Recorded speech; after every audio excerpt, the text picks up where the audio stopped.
ओम नमः शिवाय। सभी भक्तों को जय श्री राम। आज का विषय है हम शनि ग्रह से कैसे मुक्त हों।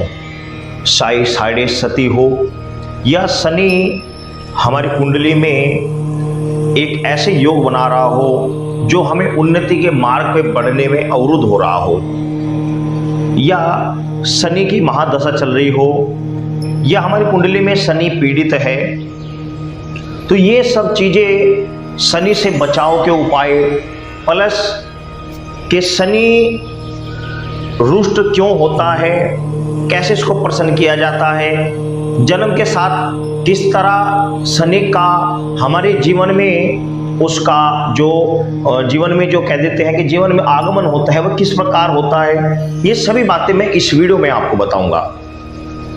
बस इतना जरूर है कि आप वीडियो अंत तक अवश्य देखें। मैं आपको ये नहीं कहूँगा कि आप चैनल को सब्सक्राइब करें, वो आपके ऊपर डिपेंड है। आपको अच्छा लगे तो करो, नहीं कर लग रहा है तो मत कीजिए, लेकिन ज्ञान की बातें हमेशा सुन लेनी चाहिए, देख लेनी चाहिए, क्योंकि ये जीवन में कहीं ना कहीं जीवन में इनका हमें सामना करना होता है। यदि हमें ज्ञान की कोई बातें मिल रही है तो हमें ले लेनी चाहिए। मैं बस आपसे इतना कहूँगा कि वीडियो को अंत तक अवश्य देखिए। रही शनि की बात, तो शनि आज इस कलयुग के समय में एक न्यायप्रिय देवता है। शनि को आप गलत मत समझे, शनि एक न्यायप्रिय देवता है। ये बात ठीक है कि शनि एक उग्र ग्रह है, ये बात सत्य है। शनि एक उग्र ग्रह है, ये बात बिल्कुल जायज है, सही है, किंतु एक ये न्यायप्रिय देवता होता है। ये नाजायज या बिना अनायास ही किसी को परेशान नहीं करता। ये मैं अपने अनुभव से कह रहा हूं। किस अनुभव से कह रहा हूं वो भी मैं प्रैक्टिकल आपको दिखाऊंगा अभी। तो मैं आपको बता रहा था कि शनि ऐसे किसी को परेशान नहीं करता। शनि हमेशा हमारे कर्मों के अधीन है। हम जो कर्म कर रहे हैं उसी के अनुरूप हमें फल भोगना पड़ता है। इसका प्रैक्टिकल मैं अभी आपको बताऊंगा, इसका प्रमाण दूंगा भी मैं आपको क्यों किस तरह भोगना पड़ता है।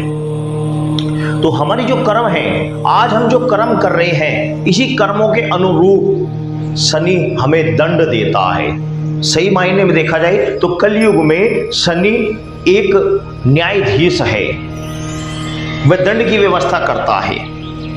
मैं आपको तो मेरे सारे ज्यादातर शुभ कार्य शनिवार को होते हैं, जबकि मेरी राशि, मेरा नाम शिवनाथ, जो मेरे चैनल को देखते हैं, इस मंदिर के चैनल को देखते हैं, वो सभी जानते हैं। मेरी राशि भी कुंभ, मेरा जो ग्रह है वो भी शनि है। दूसरी बात मैं आपको बता दूं कि यदि आप ज्योतिष को जानते हैं या शास्त्र ज्ञान को जानते हैं तो मेरा हाथ देखकर आप समझ जाएंगे कि मेरा हाथ शनि गुण प्रधान है। आप शनि की उंगली को देख लीजिए, ये भाग्य रेखा, हृदय रेखा, मस्तिष्क रेखा, हृदय रेखा को चीरती हुई सीधी शनि क्षेत्र में जाकर घुस गई। शनि क्षेत्र मेरा उभरा हुआ है। दूसरा सबसे मेन पॉइंट मैं आपको बता देता हूं, 1 2 3 4, किसी की भी उंगली में 4 पर्व नहीं होती। मेरी शनि की उंगली में आप देख लीजिए 4 पर्व हैं। देख लीजिए 1 2 3 4 पर्व हैं। हर किसी भी एंगल से आप देख लीजिए मेरा हाथ शनि गुण प्रधान है, यानी कि मेरा जो मूल जो सारा सिस्टम चलता है वो शनि ग्रह से चलता है। तो शायद शनि के बारे में मुझसे ज़्यादा इस बात पर कोई चर्चा कर सके, क्योंकि मैं शनि की इन सब चीज़ों को, सब सिस्टम को देख रहा हूँ, समझ कर तब जाकर मैंने जब लोगों को देखा कि हमारे पास मंदिर में यहाँ पर लोग जो पूजा करने आते हैं वो सही तरीके से पूजा नहीं करते, जो नियम है करने का वो नहीं करते, फिर वो परेशान हैं, तो मुझे मजबूरन उनके समाधान के लिए वीडियो बनानी पड़ी ताकि वो समझ जाएं। चैनल को सब्सक्राइब करने के लिए नहीं, इसलिए कि ताकि वो समझ जाए। चैनल आपके ऊपर डिपेंड है, आपको अच्छा लगे तो करो, ना करो, वो आपके ऊपर डिपेंड है। आप क्या करना चाहते हैं ये आपके ऊपर डिपेंड है। मैंने अपने लिए चैनल बना रखा, मैंने मंदिर के लिए बनाया हुआ है, तो ये आपके ऊपर डिपेंड है। उन लोगों की समस्या देखकर ही मेरे मन में आया कि भाई ये गलत कर रहे हैं, जो नियम है, जो सिस्टम है वो ये गलत कर रहे हैं। अब मैं आपको प्रमाण बता देता हूं कि शनि जो कह देते हैं कि कुंडली में शनि आ गया, या हमारे जो शनि महादशा चल रही है, शनि की साढ़े सती चल रही है, तो ये किस प्रकार आती है, क्यों आती है, मैं इसका एग्जाम्पल आपको बता दे रहा हूं। जरा ध्यान से सुनना मेरी बात को और गौर करना इस बात के ऊपर। एक समय, एक ही घड़ी में, एक ही पल, एक ही घड़ी नक्षत्र पल में एक ही समय में 2 बच्चे पैदा हुए। एक बच्चा प्रधानमंत्री के यहां हुआ और एक बच्चा जंगल में हुआ, जंगल में आदिवासियों के यहां, जिसके पास कोई व्यवस्था नहीं, कोई जड़ी बूटी नहीं, कोई कपड़े लत्ते नहीं, और एक प्रधानमंत्री के यहां हुआ जहां डॉक्टरों की, नर्सों की लाइन लगी हुई है। एक ही घड़ी, एक ही नक्षत्र, एक ही पल, एक राज सुख भोग रहा है और एक मन में भूख से बिलबिला रहा है। उसे कोई भी सुख सुविधा की सामग्री नहीं है। तो आप मुझे एक बात का जवाब दीजिए कि कह देते हैं कि जन्म के समय नक्षत्र सही नहीं थे, तो उनके कौन से नक्षत्र उसके गलत हो गए और उसके सही हो गए? जबकि एक ही घड़ी, एक ही नक्षत्र, एक ही पल में, एक ही टाइम पर दोनों बच्चे जन्मे, बिल्कुल सेम टाइम पर। एक प्रधानमंत्री के यहाँ ऐसो आराम भोग रहा है और एक जंगल में आदिवासी के यहाँ दुख भोग रहा है। तो इसमें आप क्या कहोगे? मुझे इस चीज का जवाब दीजिए, इसमें आप क्या कहोगे? आपके ग्रह नक्षत्र कहां चले गए? कौन सी कुंडली खराब हो गई? जब एक ही घड़ी, नक्षत्र, पल, दोनों एक ही समय में दोनों बच्चे पैदा हुए, तो दोनों के जो भाग्य अलग अलग क्यों हो गए? इसका क्या कारण है? इस चीज का जवाब दो मुझे आप। इसका जवाब है अपने कर्म। आज हम जो कर्म कर रहे हैं, यही कर्म हमारे आगे आड़े आते हैं। ऐसा नहीं है, मुझे 30-35 साल हो गए इसी लाइन में घुसे हुए। मैंने हस्त शास्त्र, ज्योतिष शास्त्र, शक्तियां और भक्ति इत्यादि समस्त चीजों में घुसकर उनकी प्रगाढ़ता हासिल करके तब जाकर अब शांत होकर बैठा। सब चीजों को देख परख कर, मैं भी पहले से सोचा करता था कि ये चीजें कुछ नहीं है या कुछ भी, तब सोचता था, लेकिन उनके अंदर घुसकर मैंने अच्छी तरीके से जाना कि वास्तव में हकीकत में है क्या, शक्तियां क्या होती हैं, कैसे बात होती है, कैसे दिखती है। जब सब कुछ दिखा, बात हुई, सब कुछ हुआ, तब जाकर मुझे समझ में आया कि वास्तव में बात होती क्या है। सारा का सारा खेल अपने कर्मों के ऊपर डिपेंड है। आज आप जो कर्म कर रहे हो वही आप अगले जीवन में भोगोगे। उस बच्चे ने ऐसे ही कर्म किए थे जो वो वन में एक वंचर व्यक्ति के यहाँ जन्म लिया, और एक उस बच्चे ने ऐसे अच्छे कर्म किए हुए थे कि वह प्रधानमंत्री के यहाँ जन्म लिया। ये सिर्फ उनके कर्मों के ऊपर डिपेंड होता है। बच्चा पैदा होते ही बीमार हो जाता है, ऐसा बीमार हो जाता है, ऐसी भयंकर बीमारी हो जाती है। कई बार कैंसर जैसी समस्या पैदा होते के साथ ही हो जाती है। कई बार बच्चा पैदा होते ही अपंग पैदा होता है। तो ये क्या कारण है? इसके कारण अपने कर्म हैं जो हमारे कई जन्मों तक पैंडा नहीं छोड़ते। इसलिए मैं सिर्फ आपसे एक ही बात कहूंगा, कर्म को सुधारिए, कर्म को सुधारिए। मैं आपको पहले कह रहा था वीडियो पूरा देखिए, पूरा देखोगे तो बहुत कुछ मिलेगा वीडियो में। अब मैं आपको बता देता हूं कि यदि बुरे कर्म किसी कारण से या बने भी होंगे या जिस तरह भी बने हुए, आपकी कुंडली में शनि दोष आ गया, या आपको किसी ने बता दिया कि भाई मुझे शनि पीड़ित कर रहा है, मेरा शनि सही नहीं है, तो वो सही कैसे होगा उसका मैं सही उपाय बता दे रहा हूं, जो आप यहां पर मंदिर में करते हो मेरे पास आके। तो जो ये समाधान आप करते हो, मैं उसके लिए आपको बता दे रहा हूं।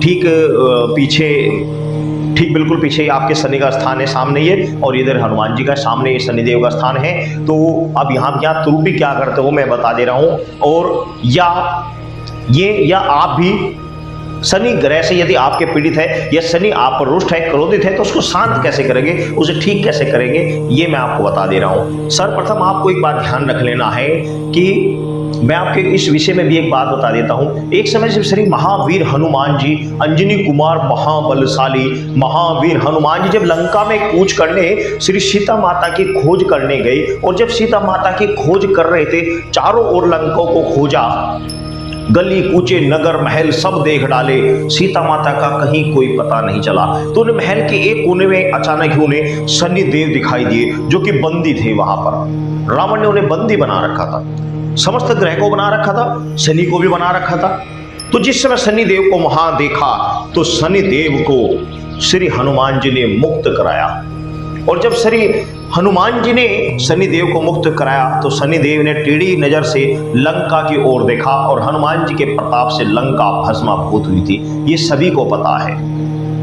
इसमें शनि का भी योगदान रहा और हनुमान जी का तो विशेष योगदान रहा। सबसे बड़े हनुमान जी का कह सकते हैं, क्योंकि हनुमान जी ने ही शनिदेव को मुक्त कराया था। और उसी समय शनिदेव को जब वहां से उठाकर उन्होंने हमारे इस भारत भूमि की ओर उछाला, तो उस समय जो बिहड़ माना जाता है, चंबल का बेहड़, वहां पर शनिदेव का एक धाम है। शनिदेव वहां पर आकर रुके थे सर्वप्रथम। वहां पर आज भी शनिदेव का प्रकटास्य के रूप में बड़ा विशाल मंदिर है। उसका बड़ा महत्व आप नेट पर देख सकते हैं, बड़ा महत्व है। हनुमान जी के द्वारा शनिदेव उस स्थान पर सर्वप्रथम आकर रुके थे। आकर उसी स्थान पर आज भी शनिदेव का उस बिहड़ के अंदर बहुत बड़ा मंदिर है, चंबल की घाटी के अंदर। मैं चंबल की बात कर रहा हूँ, जहाँ पर आपने बहुत सारी फिल्में देखी होंगी, जहाँ पर डाकू वगैरह रहा करते थे। उसी स्थान पर आकर शनिदेव सर्वप्रथम रुके थे। उस स्थान पर ही शनिदेव का मंदिर बना हुआ है। अब मैं मुद्दे पर आ जाता हूँ कि जिस समय शनिदेव को हनुमान जी ने मुक्त किया था, तो शनिदेव ने हनुमान जी को एक वरदान दिया था कि हे महावीर, मैं आपको वरदान देता हूँ, जो शनिवार को आपकी पूजा करेगा उसको मैं कदापि परेशान नहीं करूंगा। मेरा सारा सिस्टम शनि के आधार पर चलता है। मेरा कुल, मेरा नाम, मेरी राशि, मेरा हस्त, सब कुछ शनि के हिसाब से बना हुआ है, सब कुछ। इसलिए मैं आपको शनि के बारे में विशेष जानकारी बता रहा हूं। लेकिन मेरे ऊपर कुप्रभाव शनि का नहीं पड़ता, शुभ प्रभाव पड़ता है। क्यों पड़ता है? उसके दो कारण हैं। एक तो कि आप अच्छे कर्म करिए, बुरे कर्म जब भी करोगे तो उसमें मैं भी नहीं बचूंगा, चाहे कोई भी हो, कोई भी नहीं बचेगा। चाहे देवता हो, राक्षस, गंधर्व, कोई भी हो, यदि बुरे कर्म करेगा तो शनि उसे पीड़ित करेगा, ये सत्य है। उसमें मैं क्या, कोई भी नहीं बच सकता। बचने का कारण क्या है वो मैं आपको बता दे रहा हूं। आपको भी करना क्या है, आप शनिवार, आप जो शनि को जो पूजा करते हैं शनिदेव की, वो आप करते रहिए, मुझे उससे कोई मतलब नहीं। आप जो भी कर रहे हैं करते रहिए, जो आपका मन करता है करते रहिए। लेकिन मैं आपको 5 शनिवार जो साधना बता रहा हूँ, 5 शनिवार आप उसको कीजिए, शनि आपका शांत हो जाएगा, बिल्कुल सही हो जाएगा, ये मेरी गारंटी है 100%। करना क्या है, श्री हनुमान जी के मंदिर में जाइए और उनको तिल के तेल का दीपक जलाइए। उनके चरणों में तिल के तेल का दीपक जलाइए और उन्हें गुड़ और चने, साथ में तिल, गुड़ और चना और तिल का भोग उन्हें लगाइए। बाकी आपकी इच्छा है, आप कुछ भी भोग लगा सकते हो श्री हनुमान जी को। और साथ में हनुमान चालीसा का पाठ कीजिए। आप जब तक वे शनिवार आपके 5 पूरे नहीं हो जाते, हर रोज आपको हनुमान चालीसा का कम से कम एक बार तो कंटिन्यू एक बार जाप करना है। वो आपके ऊपर डिपेंड है। मंदिर अगर आपके पास है तो मंदिर में कर सकते हैं, घर है तो घर पर कीजिए। इस कार्य को आपकी सम शनिचराय नमः, ओम सम शनिचराय नमः, इस तरह के जितने मंत्र चाहोगे उतने हम बता देंगे, जितने चाहोगे, क्योंकि हमें रात दिन इसी चीज में रहना, हमें तो इन चीजों की पूरी नॉलेज हो चुकी है। तो ये सब भाव के ऊपर होते हैं। अगर मंत्र के अंदर भाव है तो मंत्र काम करेगा, अगर भाव नहीं है तो मंत्र कोई काम नहीं करता, ये भी सत्य है। ये भी मैं आपको स्पष्ट रूप से बता दे रहा हूँ। मंत्र हमेशा भाव के अधीन होता है। भाव है तो सब कुछ है, नहीं है तब कुछ भी नहीं है। तो आप इस कार्य को कीजिए, 5 शनिवार हनुमान जी की सेवा कीजिए, आपका शनि 100% ठीक हो जाएगा, ये मेरी गारंटी है। और आगे ऐसी कोई ज्ञान की चर्चा में फिर आपसे मुलाकात होगी। सभी भक्तों को जय श्री राम।